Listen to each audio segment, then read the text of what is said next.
bang huwag sa'yo ang aking puso?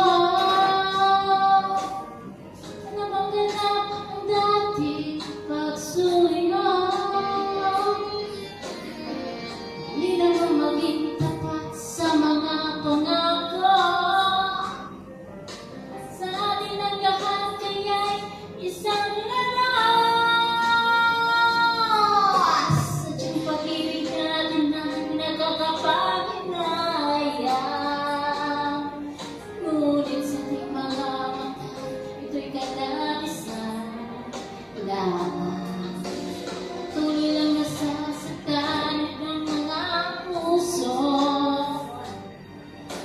O bakit kay sakit pa rin ang paglayo? Wala naman ngayon sa aking piling, nasasaktan lang ng puso ang